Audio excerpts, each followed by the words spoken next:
Streets of San Francisco, a Twin Martin production. Starring Carl Malden. Also starring Michael Douglas.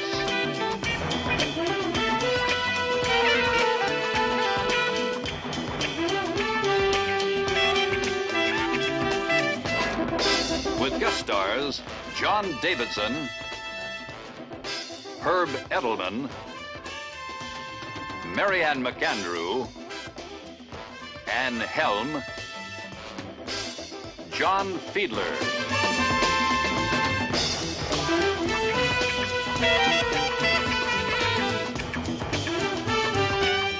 Tonight's episode, Mask of Death.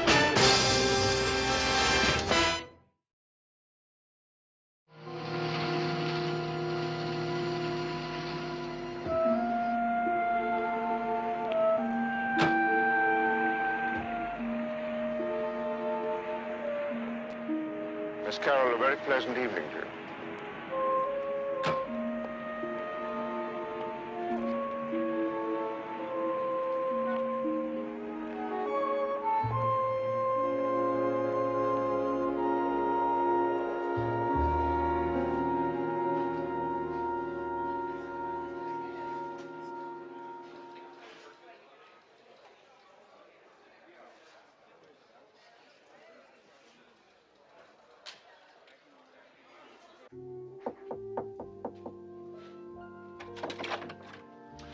Hey, baby. Missed you at the party. Why don't you take off your coat and hat and stay a while? I got it. Relax, Carol. What's your drink? Sherry. Oops. You got me. Wait a minute. Isn't sweet vermouth a kissing cousin? Hmm? Are you surprised I came? You said you would. There we go.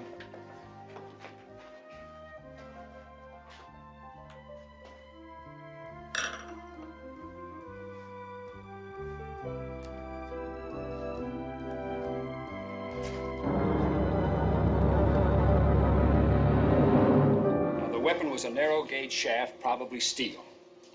It was plunged in directly here below the sternum, was twisted up and piercing the right ventricle, the left articular appendage, and the pulmonary artery. Now, the medical examiner suggests it was a darning needle or a machinist bit or a surgical Or instrument. an ice pick or an upholstery needle. Let me ask you something. If you were going to stick someone, would you make that kind of fancy detour? Not if I didn't know where I was headed. Like maybe a doctor? Maybe. Hey, Woody. How you doing, Woody? Oh, don't ask. What? A couple of weeks ago, a crick in my neck. Last week, 2 teeth pulled. Now, oh, I think I got a little bit or something. What, in your funny bone? Ho, ho, ho. What's the bad word? Well, now, do you think you could reach back about 8 months? What'd I do? I'll tell you what you didn't do. You didn't solve a murder. Oh. Oh. John Willard, businessman staying at the Pierre Hotel. Oh, that little dilly. Somebody punched a hole in him right under his breastbone. Skewered his heart. Hey, you gentlemen have something? A twin in every respect. Yeah, our victim's name is Harvey Ross. He's on the road like your guy in town for a sales convention.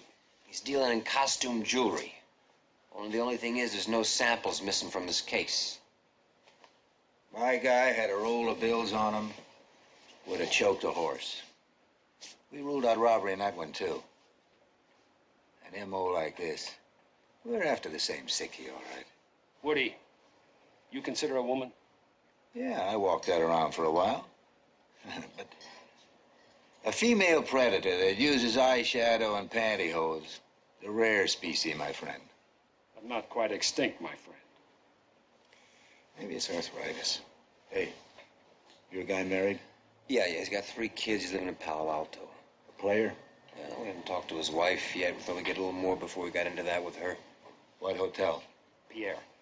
Same as my guy. Place is so big, nobody noticed anybody coming in or going out when it happened, right? Right. I'll get it.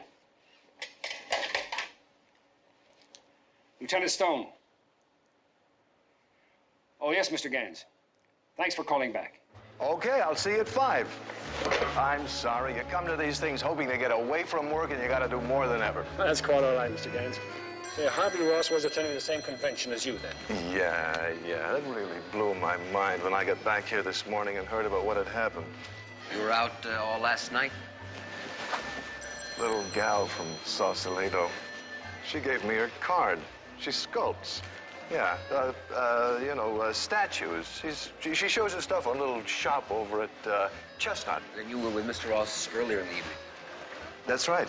Well, we talked to some of the other members of your group, and they all seemed to say that you were the last person they saw him with. That could be, but he wasn't in any pain when I left the party. What party was that? Oh, real fancy shindig she threw. Bobo Stanfield, the oil well Stanfields. We were there, really. Yeah. You know how it is when you're doing a small town shuffle. You get to New York, Frisco, you go for broke. Yeah, I didn't know anybody there, but this Ross, he was a real operator. You know what he says? He says, well, I'd been invited by some girl he'd met in a bar the night before. Yeah, and then she didn't even come. Did he mention her name? I don't think so, no. Did he leave the party with you? No, I clicked with a chick. And then I left. You know, the sculptress. Sherry, that's what her name was. Check with her. Check with Sherry. We'll do that. Thanks a lot. All right, bye.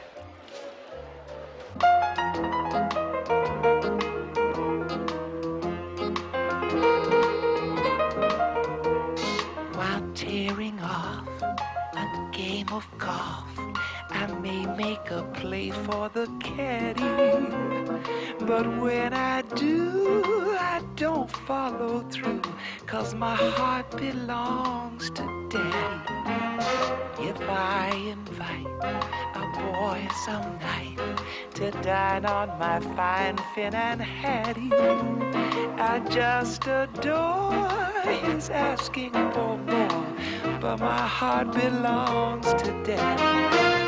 Well, my heart belongs to Daddy, and I know I could never be bad. Yes, my heart belongs to Daddy. Da da da da da da da da da. Well, I warn you, laddie. I think you're perfectly swell, but my heart belongs to Daddy. 'Cause my daddy, he treats me so well.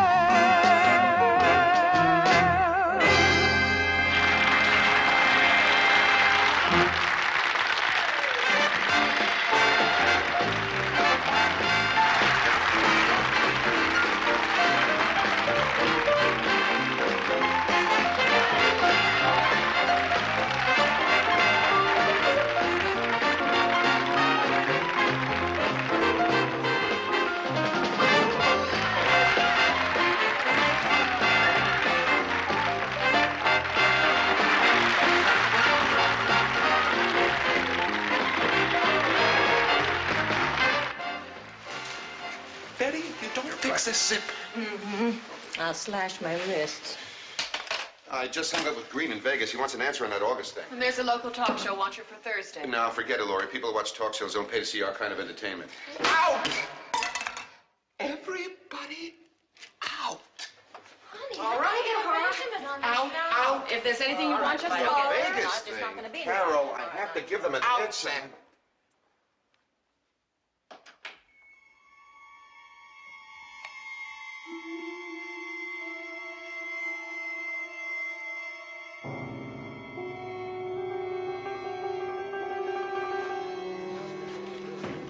Doesn't get to you, does it?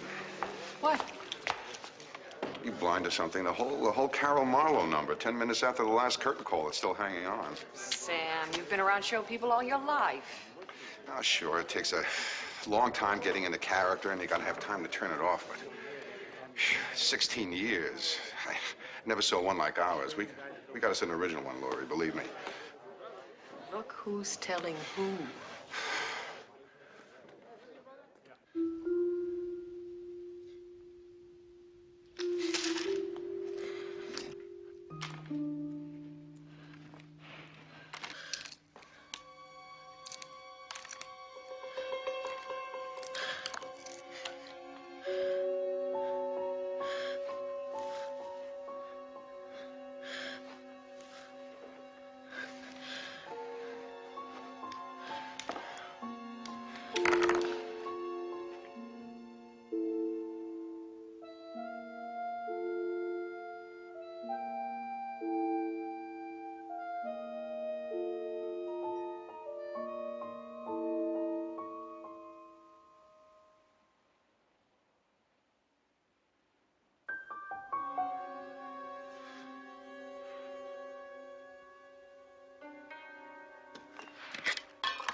Yeah. Hey, you okay? Yeah. Lori went on back to the house. Listen, this Vegas thing, huh? We got us one dynamite year coming up, Kenny. With Carol Marlowe back in the act, they're all screaming for you. I'm telling you, it's this nostalgia thing. Carol Marlowe rides again, up, up, and away. Sam, shut up. My head is killing me. The Carol Marlowe bit is out. Okay? She's dead, Sam. Ken, baby. I mean it. I mean it, Sam. I don't want to hear another word about Carol Marlowe. She's out.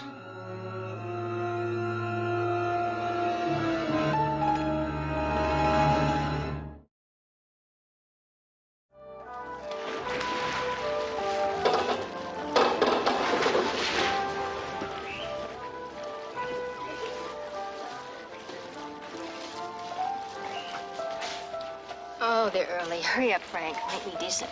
Law and order have arrived.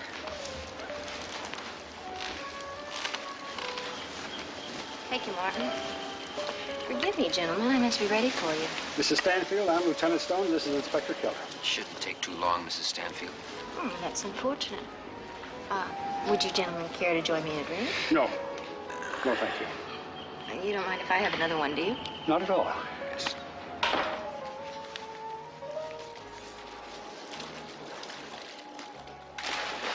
You gave a party the other evening. That's right. Would it be possible to have the guest list? I'll have a copy made for you.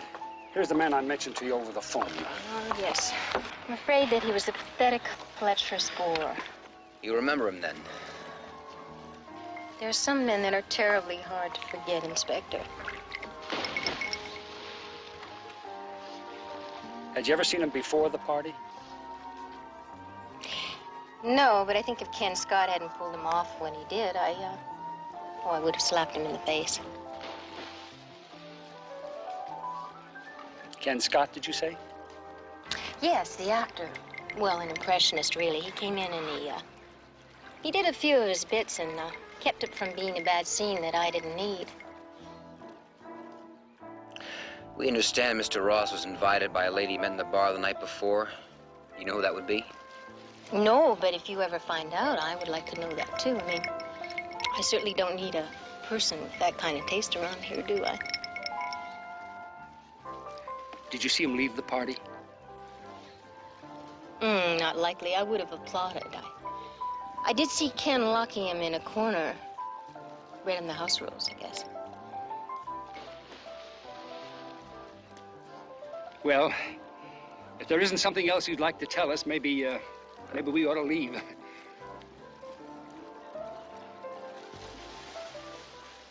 Fine, I'll find that list for you. Thank you.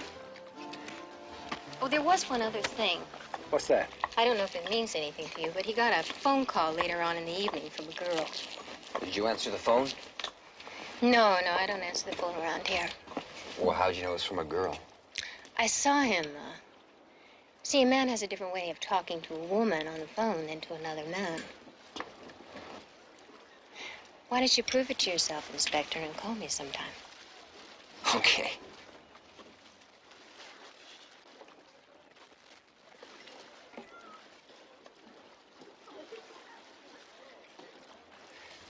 Did you get the actor's name? Yeah.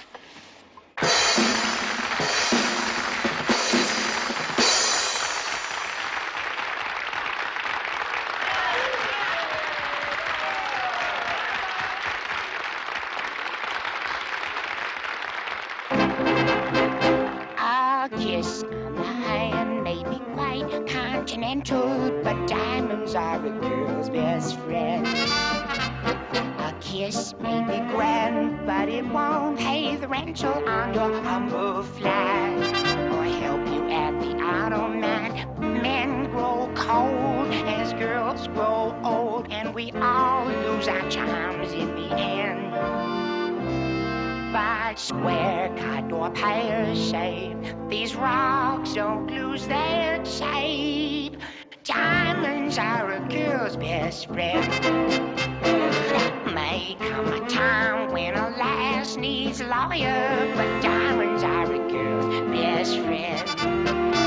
There might come a time when a hard-boiled employer thinks you're awful nice, but get that ice or else no dice. He's your guy when style are high, but beware when they start to descend. It's then that those louses go back to their spouses. Diamonds are a girl's best friend. I don't mean rhinestones. Diamonds.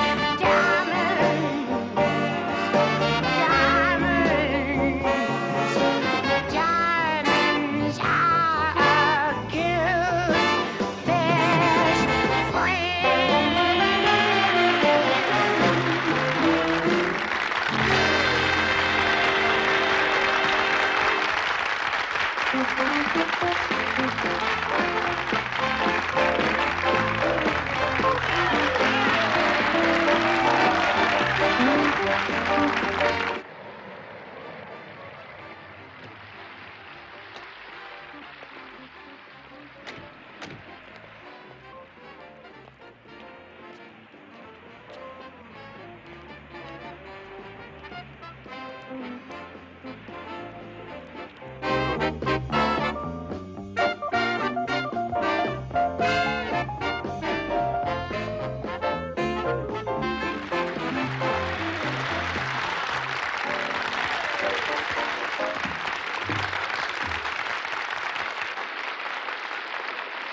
Ladies and gentlemen, you were a wonderful audience tonight. I know my act is a little bit weird.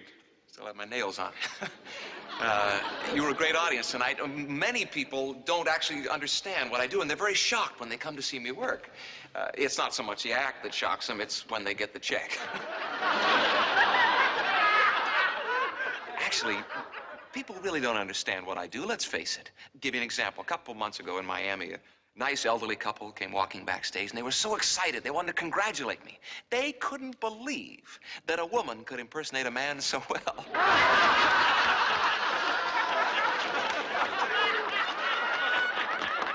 You were a smash, my lord. Stick around for my encore. Of course, we didn't fill all the requests, but you don't listen Oh, to Sam, that was a great show. You kidding? Mr. Scott. Mr. Scott? Yes, sir. I'm Lieutenant Stone. Lieutenant? Oh, what unit, Stone? I was in the Marines, believe it or not. They're from the police, Ken. The police?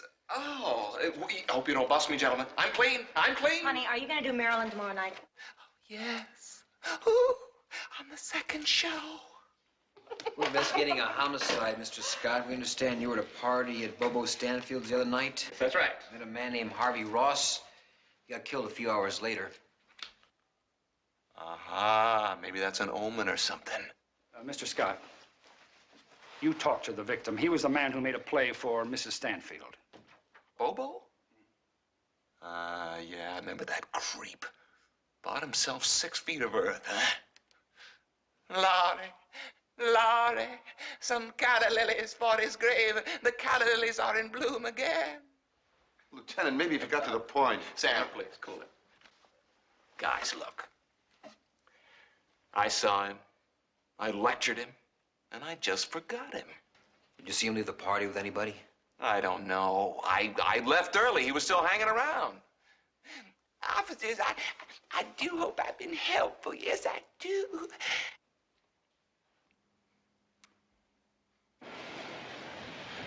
Do you have the feeling you just came off another planet? That's showbiz. Showbiz, huh? Well, maybe I shouldn't knock it. He plays to full houses every night. We come up empty-handed.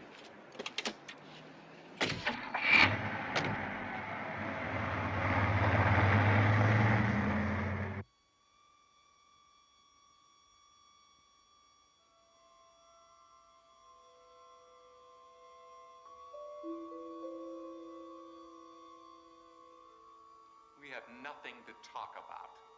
Oh, yes, we do. Look, I'm beat. Why don't you go crawl in a tomb somewhere? Just get off my back. You know why I'm here. I don't know anything anymore. You took me out of the act again. I warned you the first time, but you wouldn't listen. What are you gonna do, love? Turn me in? You murdered 2 men. Trash. I killed trash. You know as well as I do the kind they were. It's wrong. How dare you judge me? I'm Carol Marlowe, and don't you ever forget it. Let go of me, Carol. Tell me I'm in the act again. No.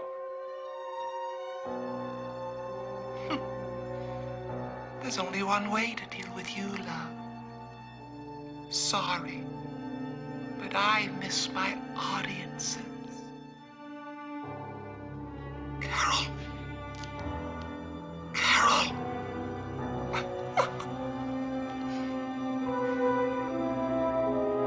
Don't do it again, please.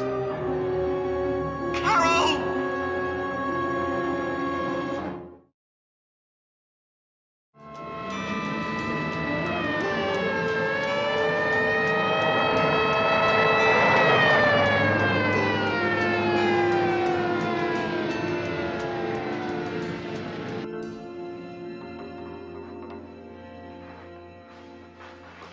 Say murder weapon, Mike.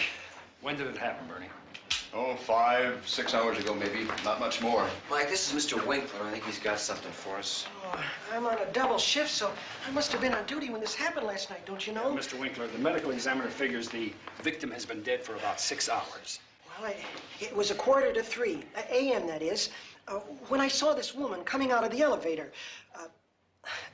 I'm what you call a film buff. Pictures from the 30s, don't you know? Oh, they don't make them like that no more. No, sir. That's right. They don't make them like that. No, sir. And you figure that there's a connection between the lady you saw... And the old movies? Her clothes. Right out of Ruby Keeler and Footlight Parade. She's wearing a hat, too, Mike. Yeah, with the veil. You know, like they used to. Maybe a hat pin. A hat pin? Yeah, maybe. Go on, continue. Well, I sort of followed her. A man don't get to see a swell-looking gal like that much anymore. Where did she go? Oh, just a block.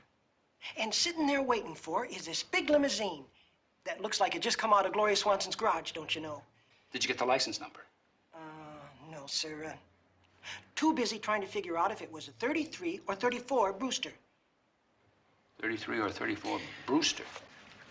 The manager advises me that Mr. Winkler is a very responsible employee. With a high of 78 tomorrow. The next Bay Area weather forecast on the noontime news. Headlining the local news, James Waters, a pharmaceutical salesman staying at the Hotel Athena, was found murdered after he failed to respond to a wake-up call early this morning. An employee of the Hotel Athena is reported to have seen a possible female suspect leaving the hotel just after the crime was committed. Police have described the mystery woman as a Caucasian, 30 to 35, dressed in the style of the 30s. She was seen entering a chauffeur-driven antique automobile shortly before 3 a.m. It is the second such murder this past week, the other occurring at the Hotel Pierre on Thursday night. Still bad. Yeah. I'm going to call a doctor. No, Lori. Headaches like that aren't natural, Ken. There has to be something that can be done. Look, I don't need a doctor. All right.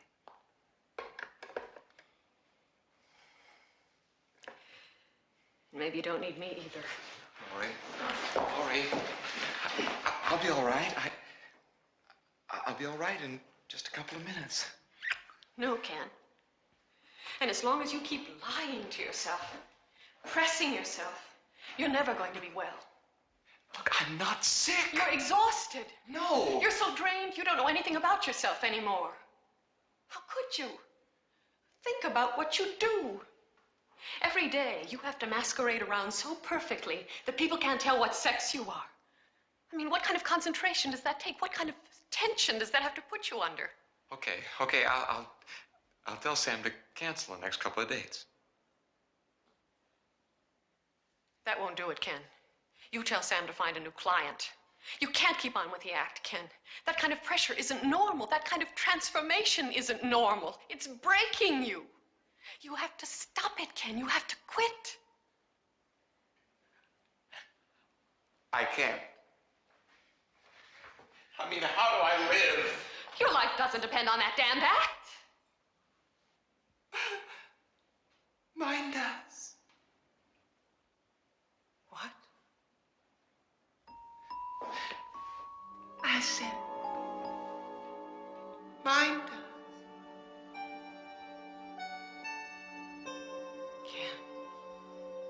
Ken, don't.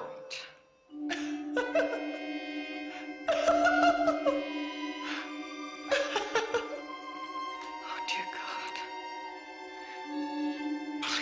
Please see a doctor, Ken.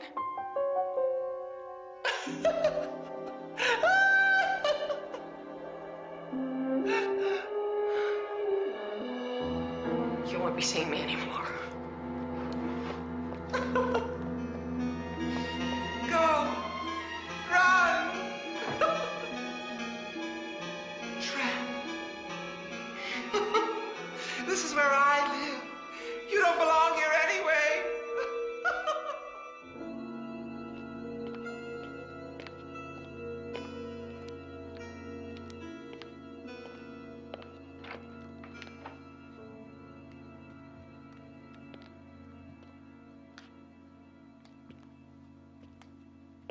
Mr. Scott?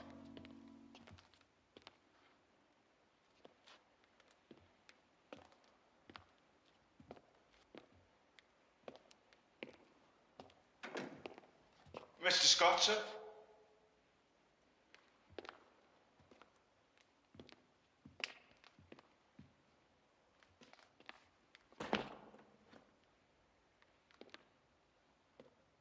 Mr. Scott, sir?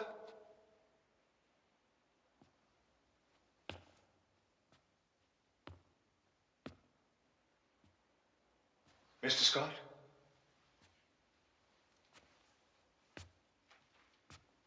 What is it, Raymond? Oh. I wanted to tell you, sir. I'm afraid I find it necessary to leave your employ. I regret the suddenness, sir, but... why do you address me that way, Raymond? You know who I am. Yes, madam. Now then, what's all this about leaving? Well, it's my cousin, sir, madam. The one in Toronto. She's been ill and... I don't believe you, Raymond. It's about last night, isn't it? Last night? When we went out. You know, don't you, Raymond? I really must be going, madam. You finally know. Who have you told, Raymond? No one. I've told no one. And I won't. I swear. I believe you, Raymond. I do believe you.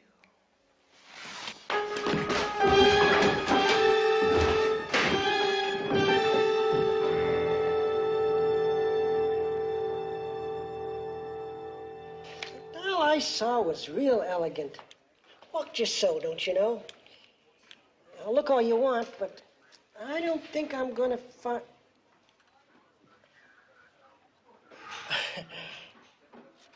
This is gonna sound like I'm off my nut, but I think I do know where I can get a picture of her for you. Listen, we just got something from DM. Hold it. Finish your thought. Well, there was this big movie star in the 30s, committed suicide just before the war broke out. Carol Marlowe. Remember her? I sure do. And you feel the lady you saw looked like Carol Marlowe? You ain't gonna have nobody in these mug shots come any closer. Nobody. Thank you. Thank you, Mr. Winkler. We'll keep in touch.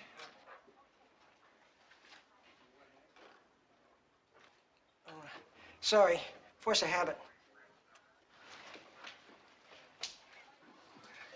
You know, I think we were just handed a tip. What tip? Old movies? Carol Marlowe, the actress, one of the greatest, just as great as Mae West, Garbo, Hepburn. So? That's why everyone still does imitations of her. Imitations? What, Ken Scott? That's right. Female impersonator. Maybe that ties with what I got from DMV. Registration of 34 Brewster. Ken Scott. I wonder if he was here entertaining 8 months ago. Why? The first murder. I'll call his agent. No, don't call agents. They just mean trouble. Listen, let's go to the library. You got a library card? No, but I got connections.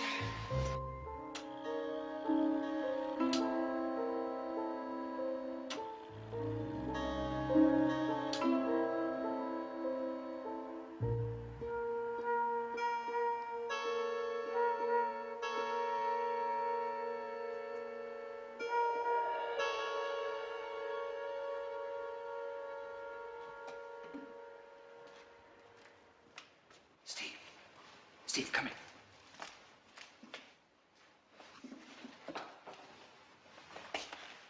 What do you got? Read the dates. October 4th. Yeah, he was in town October 13th. Mm-hmm. Along with everybody else in San Francisco.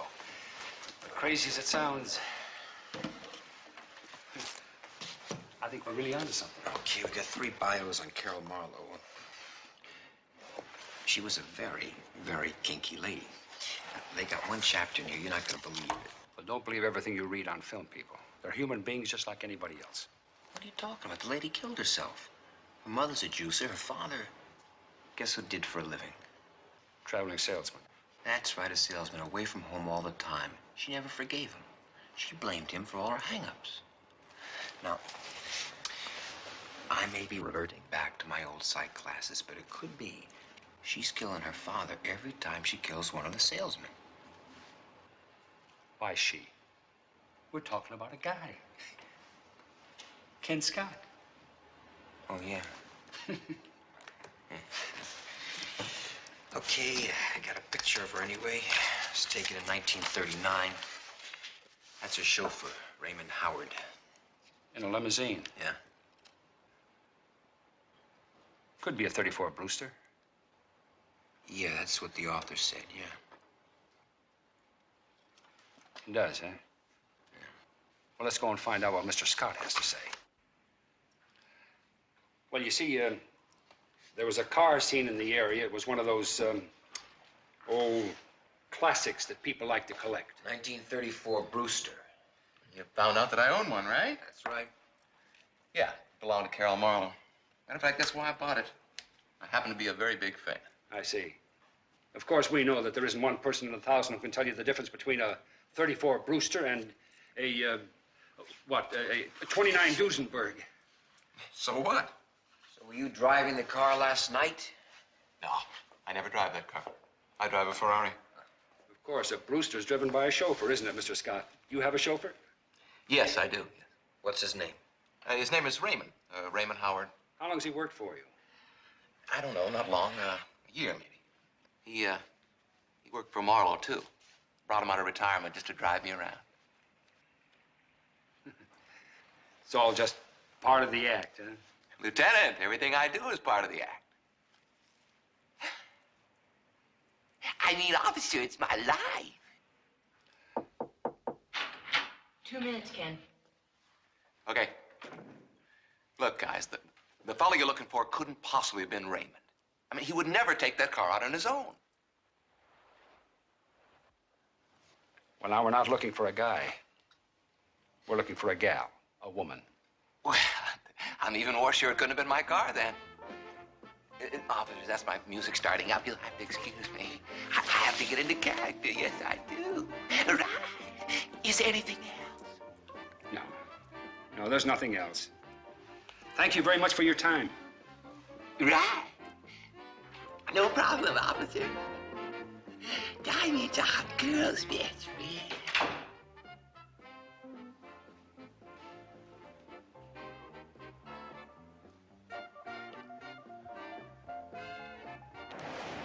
It's like dealing with a 3-headed monster. You don't know which head to talk to. Yeah, and one of them may be a killer. Now look at this. There's a bunch of those up there. Okay, that's it. Put out an APB on that chauffeur. What's his name? Right. And then I want a complete profile on Mr. Ken Scott. Okay. Insurance, school, service, medical, everything. Everything right down to his birth certificate. Listen, put that thing away, will you, before I bust you for petty theft.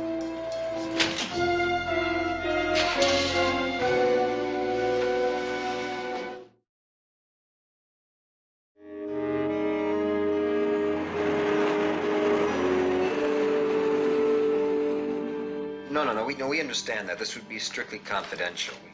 We just need some background information, and your wife suggested that we... Right. Right, no, a half hour would be fine. Doctor, thank you very much. Goodbye. Dr. Thompson of the county hospital. You can see us in half an hour. You know, it says here when he was in the Marines, he was a medic. A medic? He's got to know about anatomy. He sure does. Are you thinking what I'm thinking? Yeah. And then you think that maybe he killed those guys and used Carol Marlowe as bait. She's using him? Come again? Her personality. He could be so bent he doesn't know whether he's killing or not. You think he's schizoid?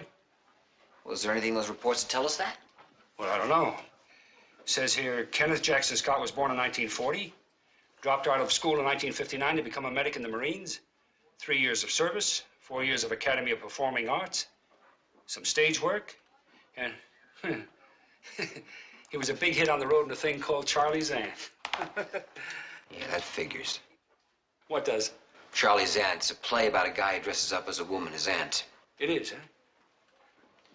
You know it, right? Do I know it? Oh, once in love with Amy, always in love with Amy, la la la la la la la la. I saw Ray Bolger do it right here in town. So how does that figure?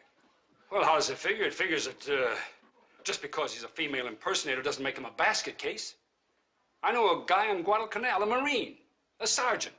Did a terrific imitation of Carmen Miranda. La cucaracha, la cucaracha, la ta dee dee dee dee dee, la cucaracha. You must have been on that island a long time. Yeah, I sure was. What about Ken Scott? Ken Scott? Well, let's see. Ken Scott. He lives on Beacon Hill in an old mansion his grandfather built in 1910. He was in shipping. His father, Andrew Scott, was a merchant seaman, divorced in 1951. Well, he's a sailor. Yep. He's traveling out like a traveling salesman. I don't know. Nothing here says he's a psycho, though. How about that medical insurance? Anything from that? We're seeing the doctor in half an hour. You think he's going to give us something? He's a shrink. No, as far as I know, his disturbance is related strictly to his profession. Well, how's that, Doc? Well, like most stage performers, that is, people who act out other lives, impersonate other individuals, Mr. Scott has developed a highly refined sense of psychic dualism. That is to say, one can actually believe that he knows how another person, another personality, might react to a particular set of circumstances, or feel as the other person might feel. It's a form of role-playing. Is it possible that someone who has an imagination as highly developed as Scott could be dominated by the personality? Oh, it's rare. But is it possible? Yes, if the person is pressed to the point of acute exhaustion. You know, I've read a lot of documented cases about people who have more than one personality. Now, is it possible that a personality can do something violent and the other personality not know anything about it? Are you saying, Lieutenant, that Ken Scott has killed someone? Doc, what I'm saying is that the guy we're looking for could be very, very sick. Especially if he's killing people under the influence of a personality named Carol Marlowe. He talked to you about Carol Marlowe? Yes. That was one of his concerns. Well, it's one of ours now. Thank you very much. Goodbye.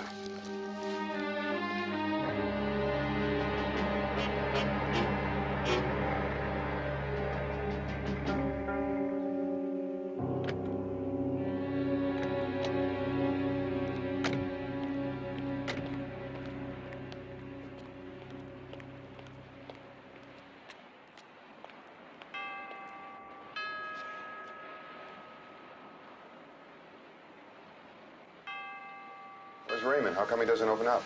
I don't know. Probably upstairs.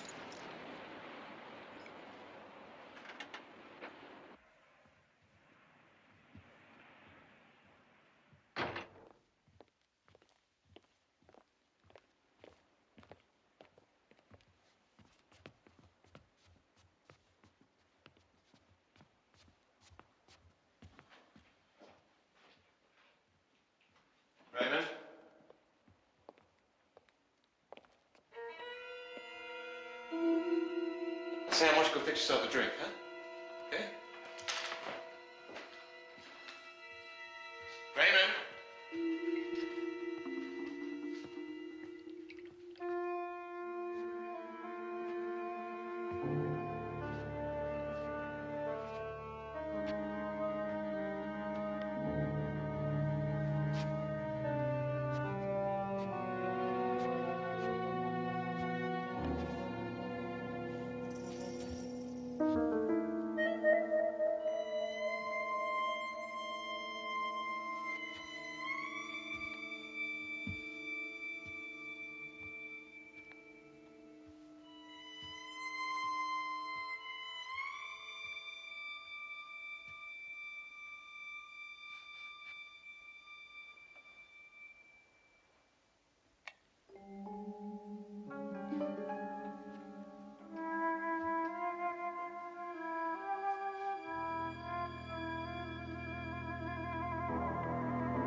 Killing in October was on the 13th. You saw Thompson on the 15th.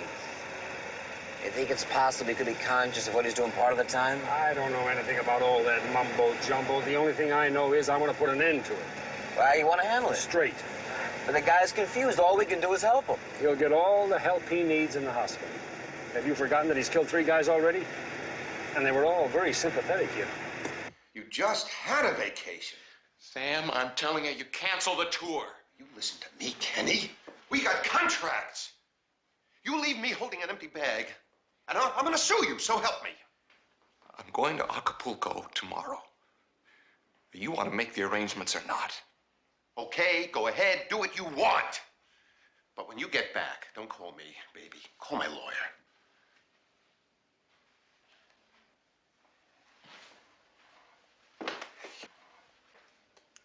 You know what I think? I think you're nuts.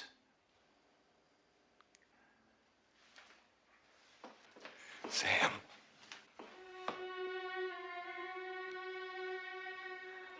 I'm sorry. Sure, kid. Too bad. You had a great future.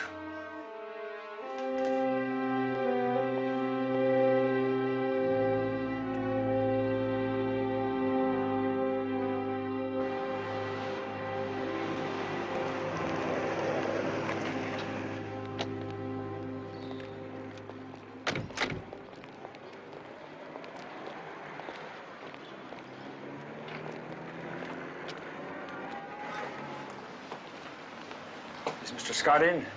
Yeah, he's up in the study. Can we, Go right on up.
That's it for the APB on the chauffeur.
Just a little too close.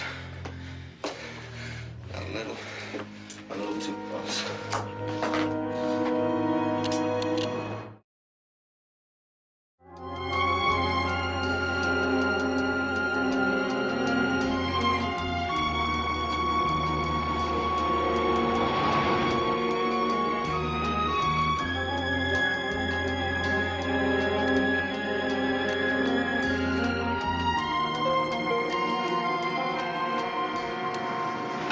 Look. Well, that's probably the last time I'll have that up in lights. Yeah.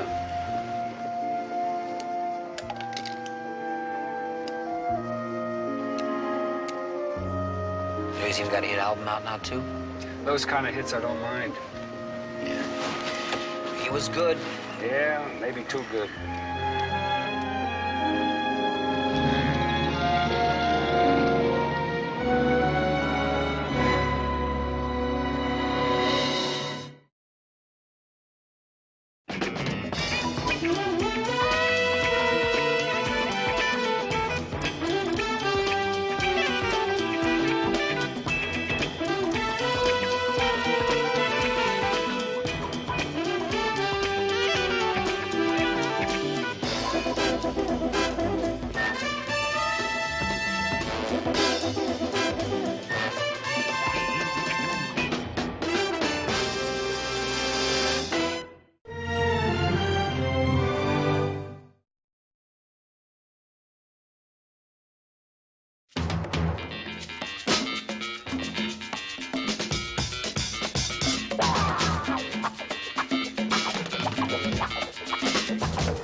Of San Francisco, a Quinn Martin production, starring Carl Malden.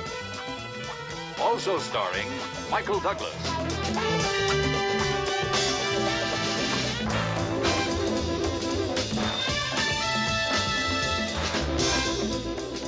With guest stars Michael Burns, Renee Jarrett, special guest star Don Stroud.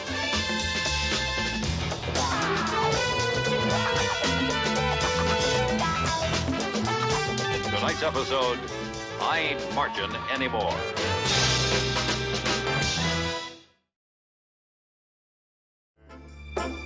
On September 16, 1974, the President of the United States offered a conditional amnesty to all war resistors still at large. At that time, it was estimated that there were some 50,000 young Americans living as fugitives. This story, set in the spring of '74, deals with a group of young men like some of those still living without a home, without a country.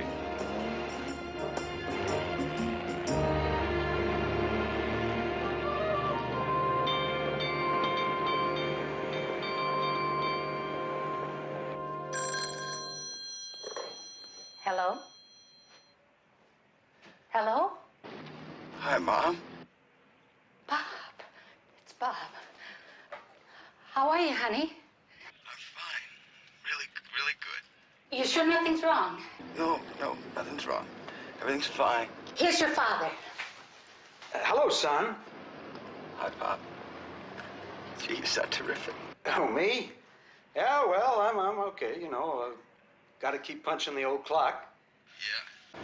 That's great. How's Mom's back? Wants to know how your back is. Tell him it's fine. She says her back is fine. It's her head I'm not so sure about sometimes. You stop that. It's long distance. You two still at it, huh? No. I know when I'm licked. Say, how is it up there, son? Pretty cold, huh? No. You know, weather's fine. Listen, Pop, I gotta go. Tell Mom thanks for the socks. They're really warm. Hey, it's about time for you to pick up the old evening sports page, isn't it? Yeah, just about. Well, take care of yourself, son. Yeah, goodbye, Pop. We miss you, honey. We miss you so much. I miss you too, Mom. Take care.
You looking for me? He's on. Bob's on. What are you doing here? Hey, no, don't!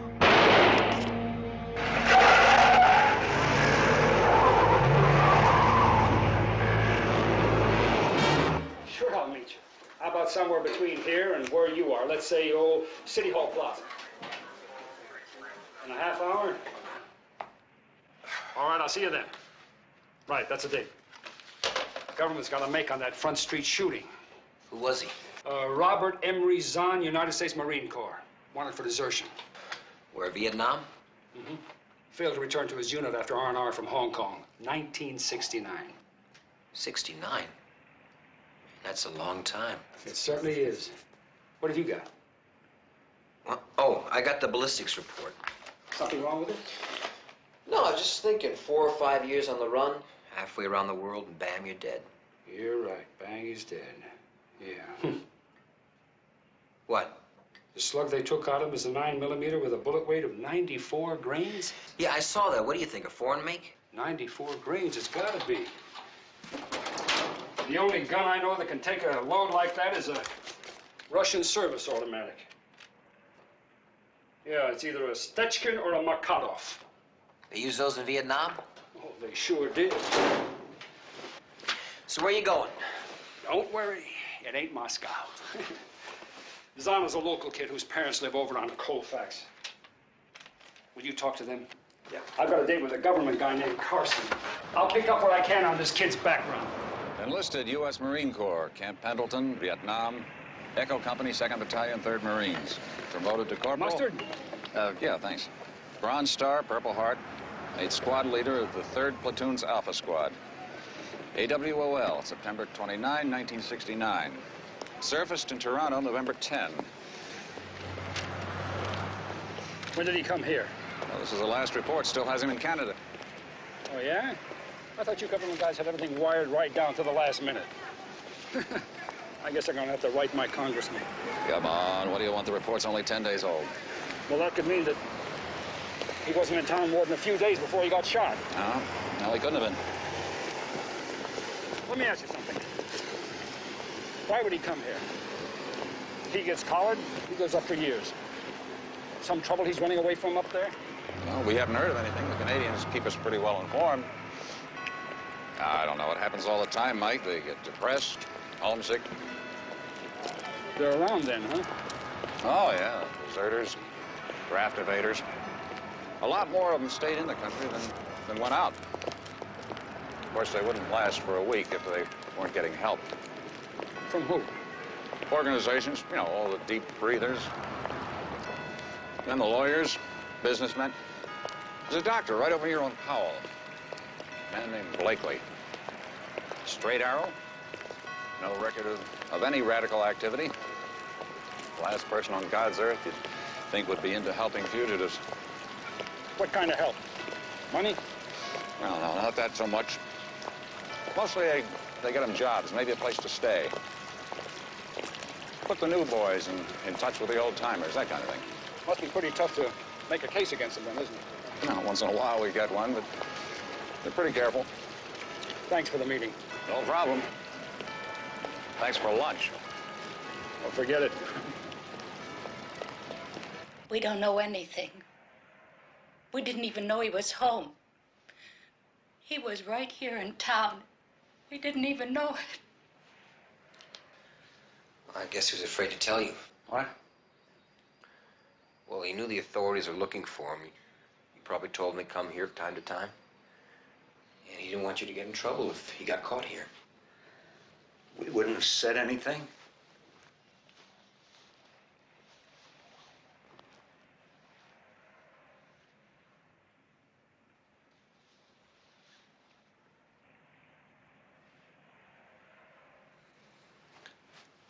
Who's the girl?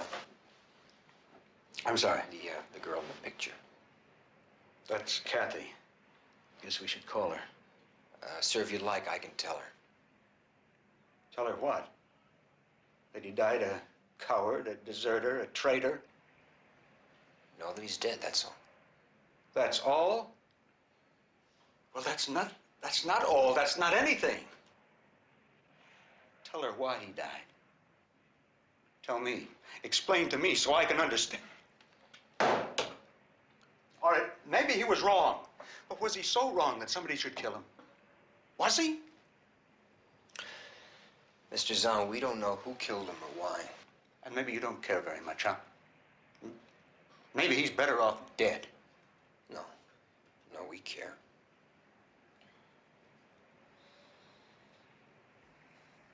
You killed him. You and all your friends with their stupid badges and your guns that you think make men out of you. Now you can close your books on the desperate criminal Robert Zahn. Kathy, I'm not trying to close the book. Just fill in the blank pages.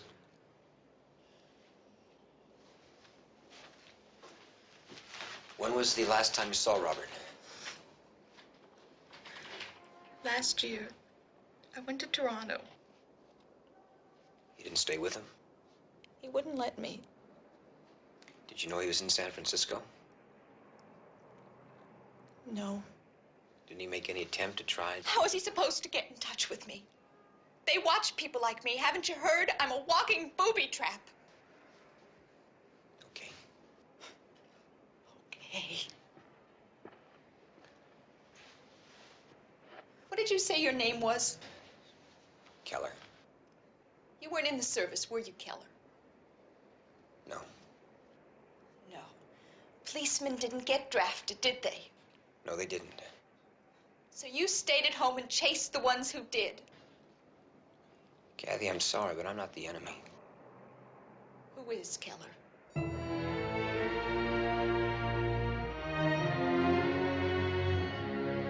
They really got to you, huh? Yes, she got to me. So did Zahn's dad. I'm not going to say they didn't, but you can't say my idea doesn't make sense. Somebody's got to get in contact with these guys. Well, we don't know for sure whether Zahn made contact with anyone. He may have just sat in his hotel room. You said yourself the first thing he probably did when he got to town was to make contact with the deserters. No, I didn't say that. I said that was the government's theory. You got a better one? You're really hot under the collar, aren't you? Forget it. All right. Let's say you go undercover. What makes you so sure you can find these people? I'll get in contact with the doctor. Have you got a cover story?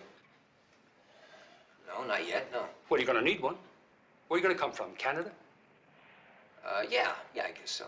Well, then you're going to need a Canadian ID. So you better see Sergeant Diaz in intelligence. And those clothes, oh, those clothes. Now, you better get a store label for those clothes. You saying it's okay? No, it's not okay. What, I can't do it? Yes, you can do it. But I want you to call me every 2 hours. Hot or cold, every 2 Mike, hours. come on. 2 hours. Okay, 2 hours. Is that it, Mama? No, it's not all. Now, we've been through a lot of scrapes together, haven't we? Yeah. Well, I don't want to lecture you. I just want to remind you. I want to remind you that politics and police work don't mix. These boys that you're going to try to hook up with, they broke a law. And because they broke that law, some people think they're criminals. Other people think they're heroes. Now, as far as you're concerned, the only thing that matters is the fact that you're carrying a shield. And that means that how you feel about things don't get in the way of what you do about them. Have you got that? Yeah. Good. Okay. Now, these guys have been underground for a long time. They're not going to be lollipops. No. And it's just possible that Robert Zahn did go underground, just like you're going to do. And it's possible that somebody decided he wasn't straight. Now, he is toes up now. You know that, don't you? Yeah. Well, what I want is...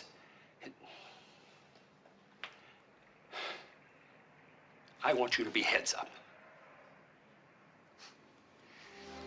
So do I. Thanks. Oh, and this time I'm asking you, don't get a haircut.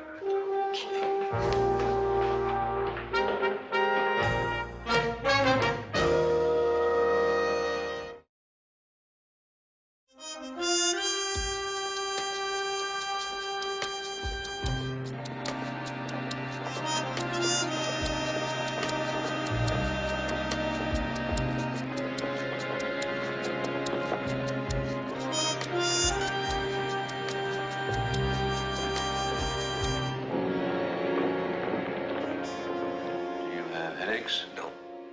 Dizzy spells? No? Vomiting, nausea? No, I'm all right. I mean, there's nothing wrong with me. One of us seems to be a bit confused. You do know I'm a doctor. Yeah, I know, but that's not what I had to see you about. See, I got into town yesterday, you know, and I'm pretty broke. Well, I had an okay job up in Canada, but I lost it. Well, see, the thing is, I don't know anybody. If I could just find some other guys in the same boat, you know, maybe they could help me, you know, until I got squared away. That's all very interesting, Mr. Murdoch, but I'm still not sure why you came to me. I need help. I can see that. How about Traveler's Aid or one of the city agencies? I'm a doctor. Right, Benjamin Blakely. That's me. Right. And how did you get my name? Zahn, Bobby Zahn. Zahn. Yeah, see, I'm on the run, too. I'm a resistor, and Zahn, he was a deserter. And I was in Toronto, I don't know, a couple of weeks ago, and I told him I was going to try to make it in the States, and he gave me your name and told me you could turn me on to some of the guys down here. Well, he told you wrong. I don't know anybody named Zahn. Oh, Doc, come on. Certainly don't shut me out, Doc. Please give me a break. Come on.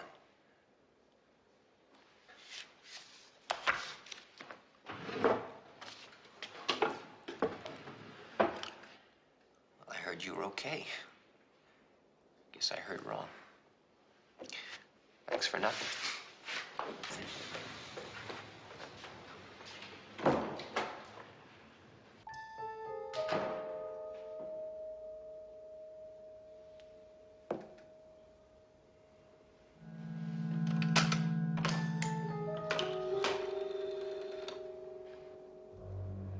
Miss Collins, would you get me that young man's address?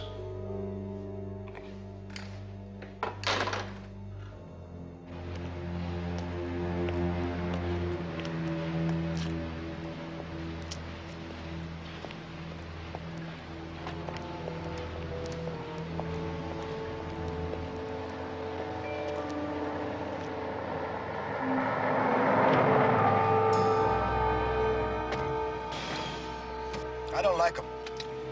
Well, he's been in Canada. What makes you think that? Now, there was a book of matches from some bar and grill in Vancouver and the sweater he got in Toronto. He doesn't have a letter. How come he doesn't have a letter? I don't know. But sometimes you have to take a chance. Yeah, why? Come on, Val. How would you like it? How would you like it if he turned out to be a Fed?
Can you tell me anything about this boy?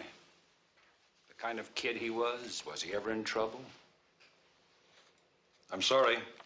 They're all just names on a card after a while. What about his teachers?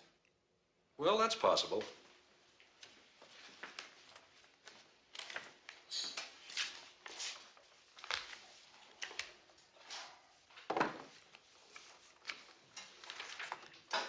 Here we are. Robert E. Zahn, class of '67. Homeroom teacher, Miss Paulson. Yes, if anyone would remember him, she would. I'd like to meet her. Well, she's left us. Retired about 1970. Well, do you happen to have an address on her? I'm sure we do. Miss Granucci, would you help the lieutenant, please? I appreciate that, Mr. Denker.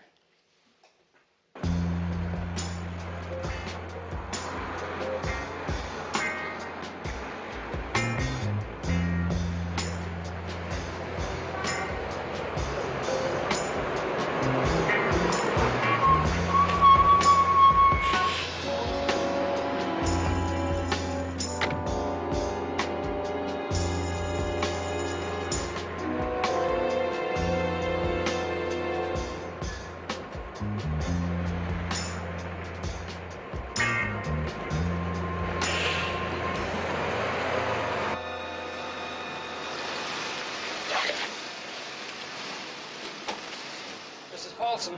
Yes? Lieutenant Stone, San Francisco Police Department.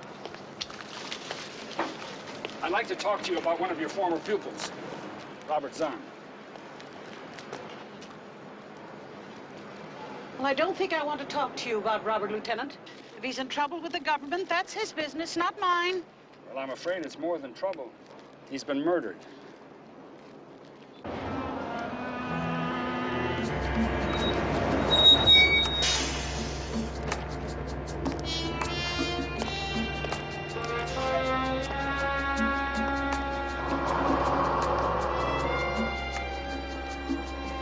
Looks all right so far. He could be wired. So we'll have a look.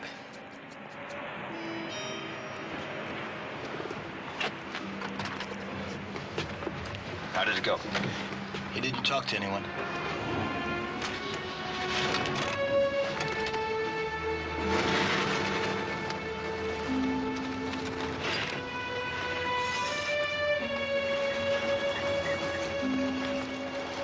How you doing? I'm Murdoch.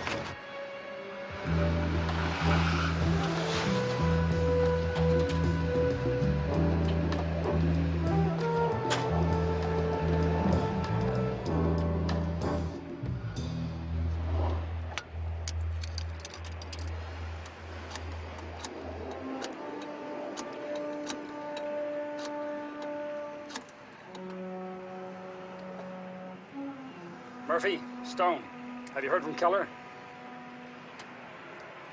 What time have you got? Yeah, every 2 hours. Okay, I'll keep in touch.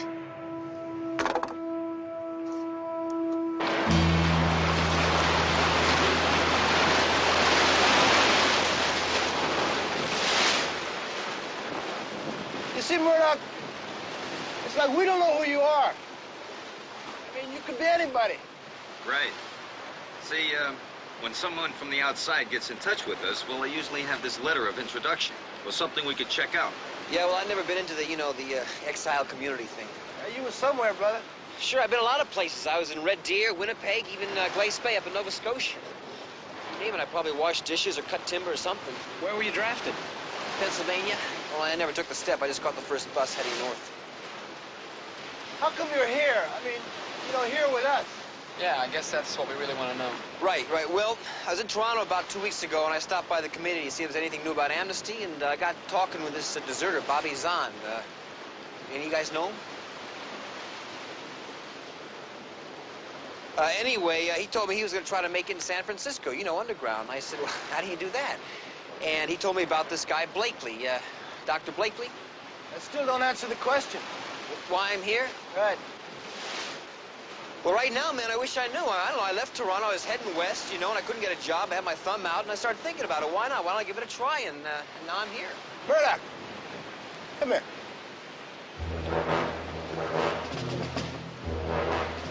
It's possible. Yeah, man, but he's not too bright. He's here, isn't he? Let me ask you a question. How do we know that you're not an agent?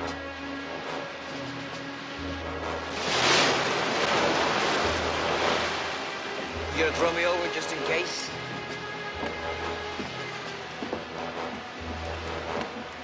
Welcome home. Thank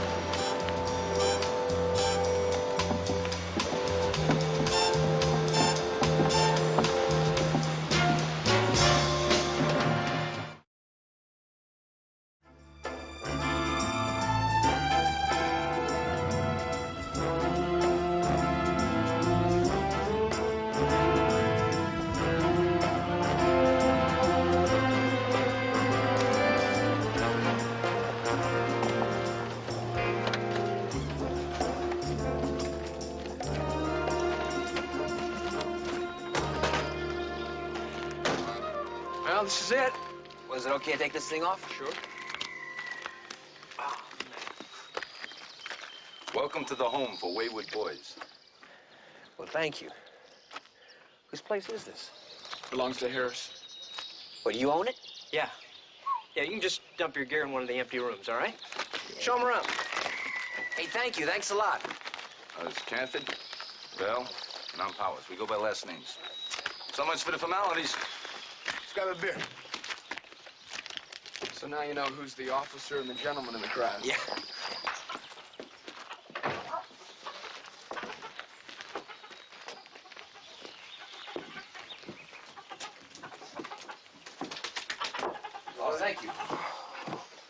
Thank you. Thanks a lot.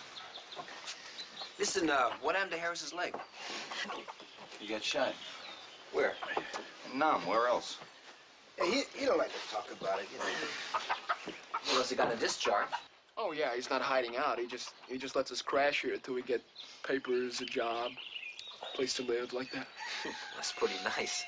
All right, rules of the house. Number 1, no free rides. Everybody helps out. It's fine by me. Number 2, there's a telephone in there. Maybe it's bugged, maybe not. Nobody knows. You want to make a phone call, you go down to the gas station to make a phone call. Okay. Except you have nobody to call, right? I guess not, no. Hey, now? What's happening here? You must be the new guy. Bennett, Murdoch. Hey, now. Hey, you a Memphis boy? No. Shoot. I ain't talked to nobody from down home for so long. We had some real nice times down there, real nice. Sorry, I wish I could help you. I don't know what I'm doing here anyway. Chumping myself. Why don't you go home? Tried that. My mama called the FBI and told them to come and get me. You ready for that? My own sweet little mama. Yeah, I guess we're all in the same boat, one way or the other, huh? I'll see you guys later. Yeah, later. Yep.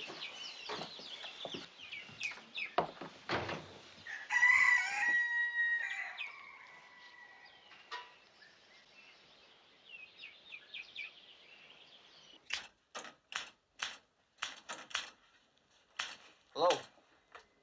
Oh, you're the new one. Yeah, you know where I can find a spare bed around here? Yeah, I guess so. I think there's one upstairs. I just work here. I'm Murdoch. Where are you from? Originally, back east. Oh, originally back east. That covers a lot of ground. Well, if I was going to tell you, I was from Coatesville, Pennsylvania. You know where that is? Are you kidding me? Coatesville, Pennsylvania? And here I thought I was so well traveled. If I said I lived on Blicker Street, played third base for Union High School, you would know whether I was lying or not, now would you? No, but I could probably find out. Be my guest. What are you so angry about? I've been ducking questions for 5 years. Now, all of a sudden, I'm supposed to open my mouth to a whole bunch of strangers I've never seen. Where you been? Where you from? What are you doing? I don't need that. Hey, peace. Forget it. What are you, a deserter? No, I'm an invader. What are you? A writer, cook, listener, a friend of Ron's. Ron Harris. Mm-hmm. That sounds like a busy schedule. This sure is a nice farm. Where are we? Well, that's not on the schedule. You'll have to ask somebody else. Well, sure is nice to know I instill so much confidence. I'll see you later. Okay.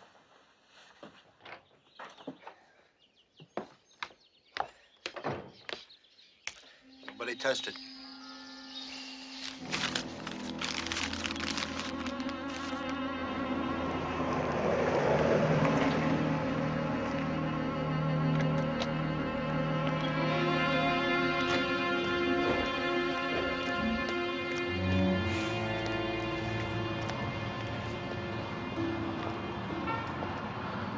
Did I talk to you about Murdoch? I guess you did. What time did he check out? Well, this afternoon sometime. Time? What time? Well, 1 o'clock, maybe 2 o'clock. Get the key. I want to see his room. Yeah, I got the key right here. That's it. Come on. Follow me, huh?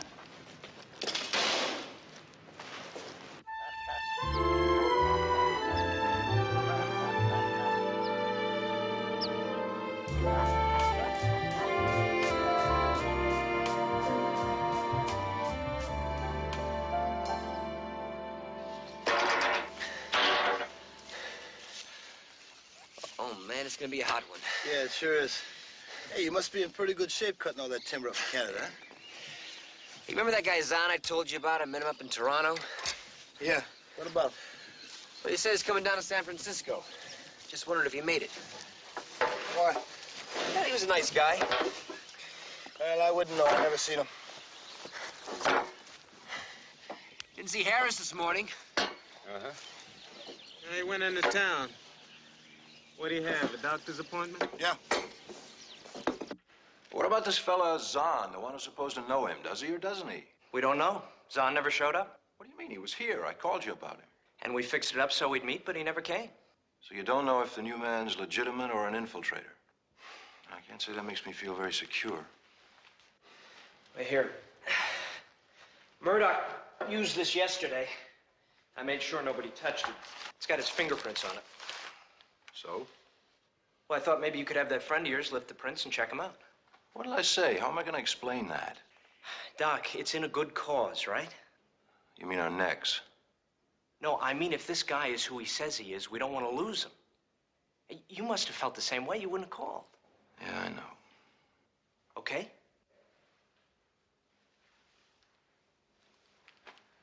I'll try.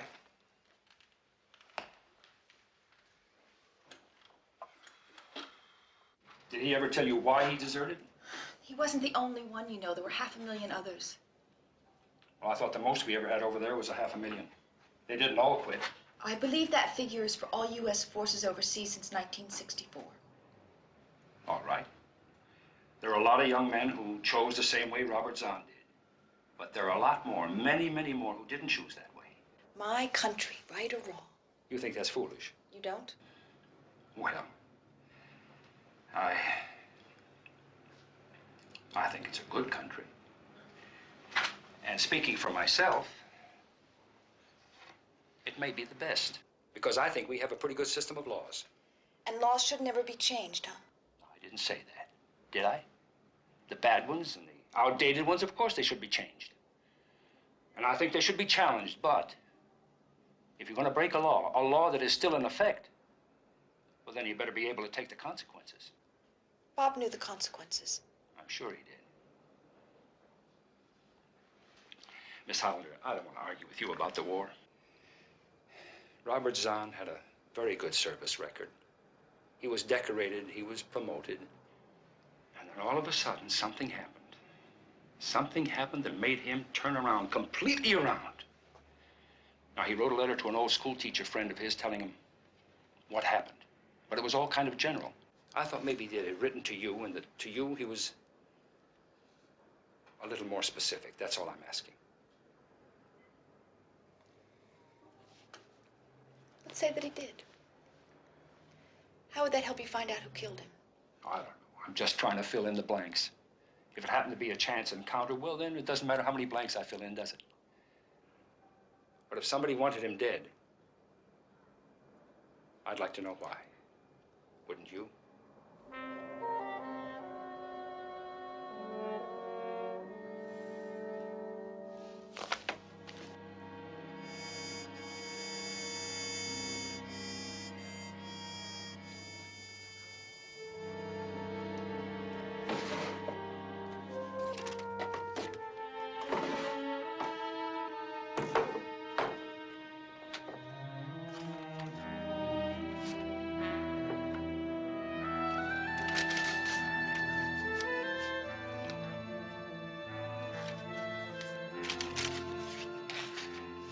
This letter was written on August 23rd, 1969. Bob was in Hong Kong for rest and rehabilitation. Dear Kathy, I think maybe I'm insane. If I'm not, somebody is. I wonder whether anybody knows what this war is doing to some of us who have to fight it. Something happened that I have to tell you about, because if I don't, I know I'll stop believing it really happened. We were going to go out on a patrol to locate the VC. We knew they were waiting to hit us, and nobody liked the idea. The lieutenant passed the order to start moving, and a guy in my squad, a guy named Randall, pulled the pin on a grenade and rolled it up behind him. Just like that. Pulled the pin and killed him. I was the only one who saw it, and I think the guy would have killed me too, except that the explosion gave away our position, and the VC opened up on us. When the firing stopped, Randall was gone. I never saw him again. I put him on report. That's all I could do. But I wonder what it means when life gets so cheap that we can kill each other just as easy as we can kill the enemy. I wonder if that is happening to me. If it is, and if I don't do something about it, does that make me insane?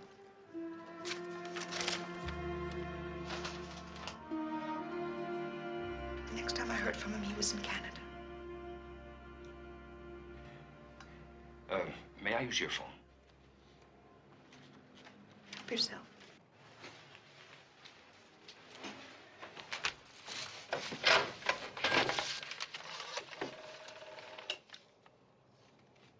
This is a police call. I'd like long distance to give me the United States Marine Corps base at Camp Pendleton, Oceanside, California.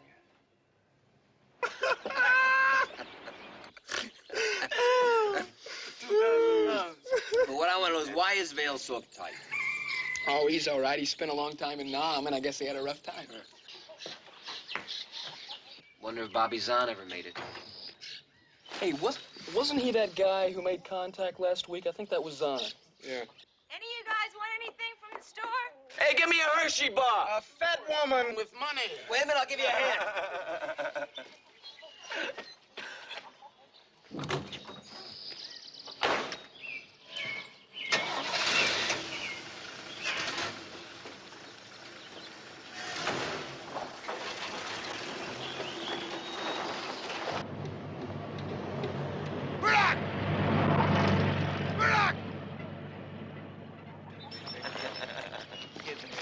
Hey, where's Murdoch going? To the store.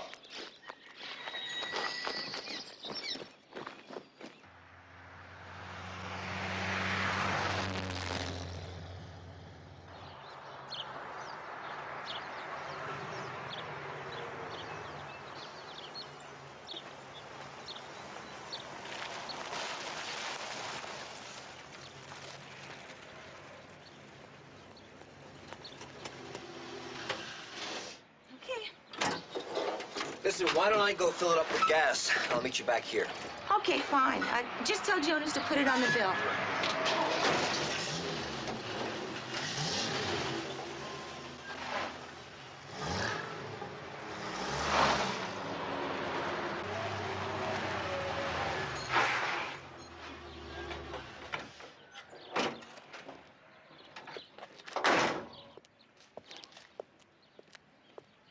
Anybody here?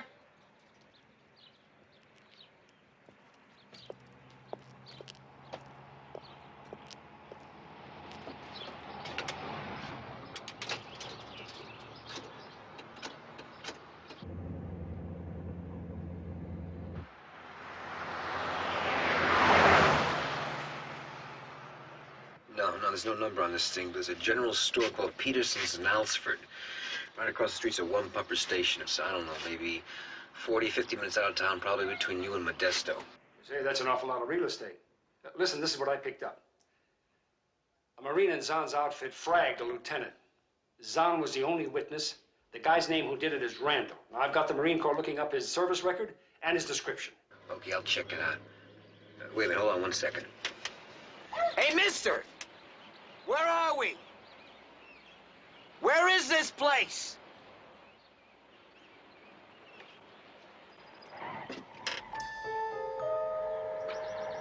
Listen, I got trouble. I'll have to call you when I can.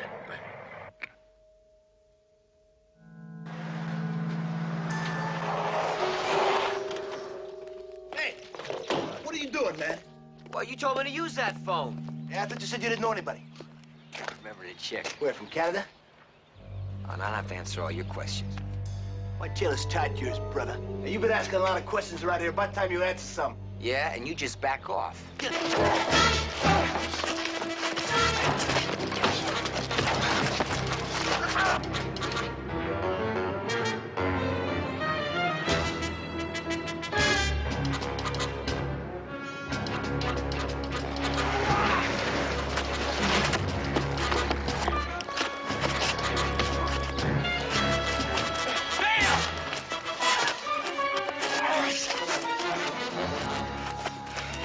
It's like all of a sudden you remembered some old friends.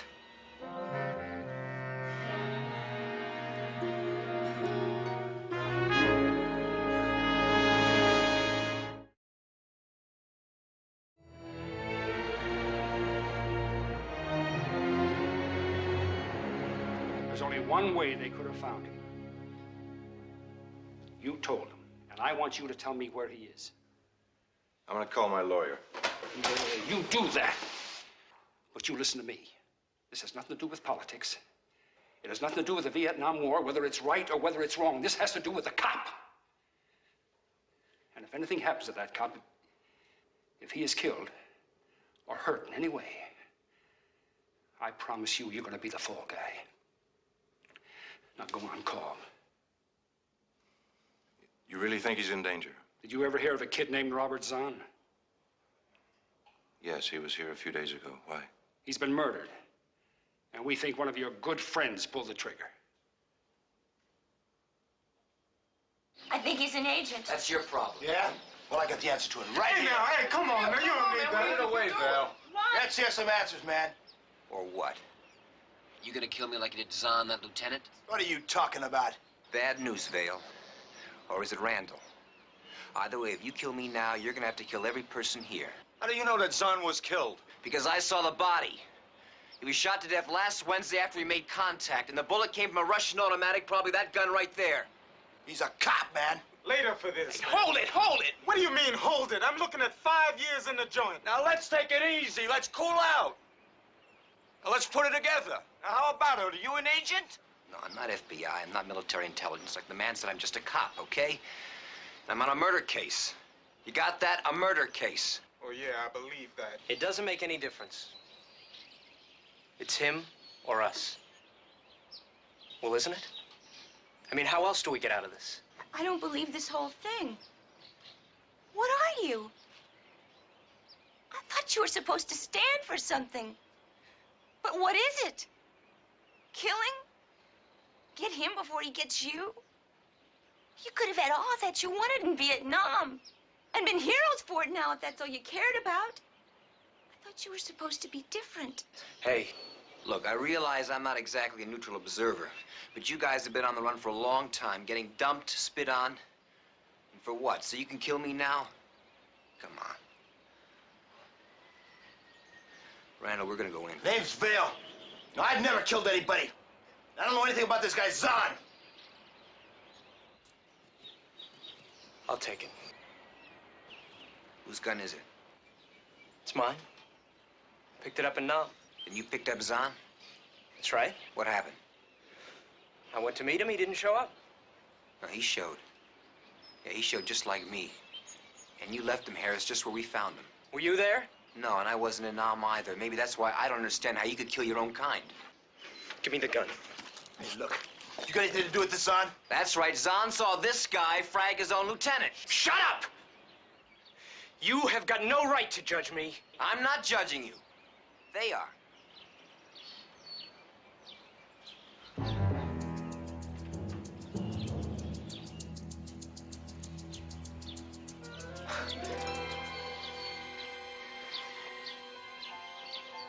We were looking right into an ambush. There was this lieutenant. Grayson was his name. A real gun. He could have let us hole up. He could have let us hole up and then pull back, but that wasn't his style, you see. With my life, he was bucking for tracks. He passed the order to move out. I figured it was either him or me, so I...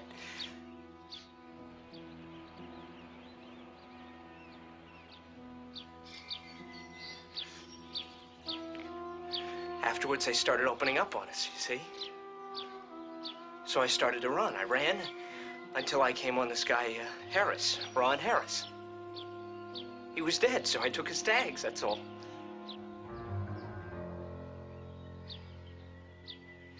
It was then that I stepped on that mine. I was out there for 3 days before they picked up what was left of me. And Zahn was the only guy who saw it. That's right. But I figured him for dead.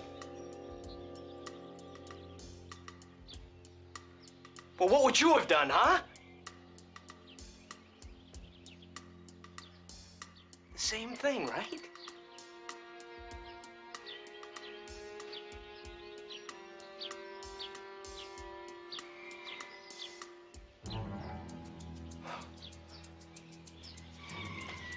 Okay. okay. I understand. I don't understand. If you could do all that, why this? Guilt.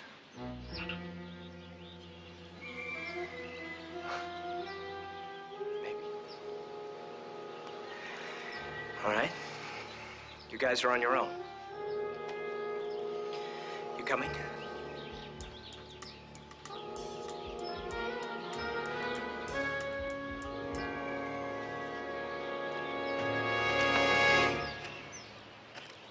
Vale, give me the gun.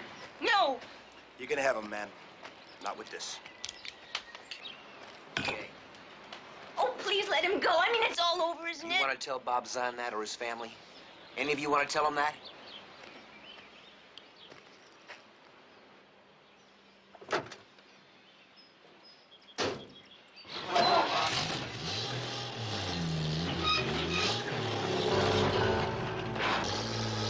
Get out of there, Randall!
Thanks.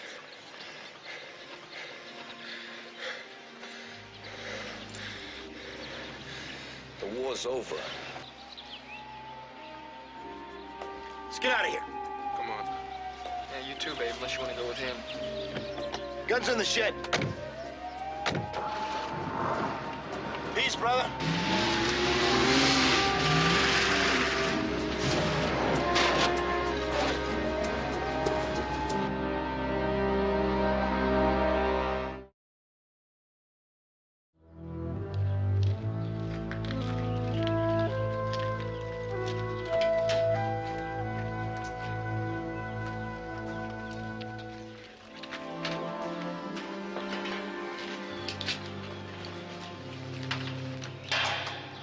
So you're the only one in it? Yeah. Is that the gun he used? Uh-huh. And the other Skip? Well, there are more of them than were of me. How'd you find this place?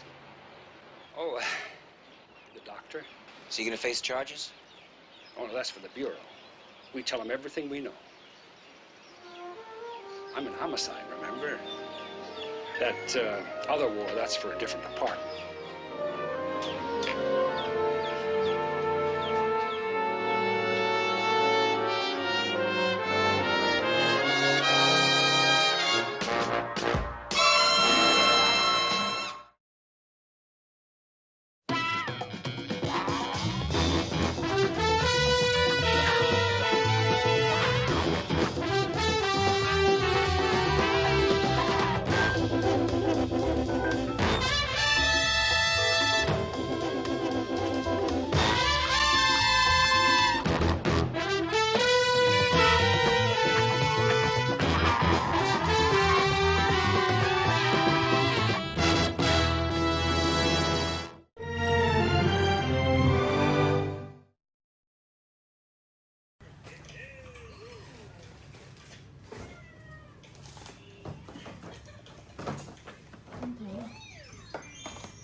Tin gì? Tin tin đồng chỉ cái kim để chỉ cái đèn. Nó là xíu xinh con mình nó rất là đen. Lôi đâu biết.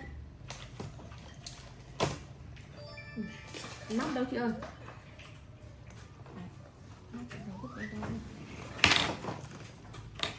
Nó vung đâu.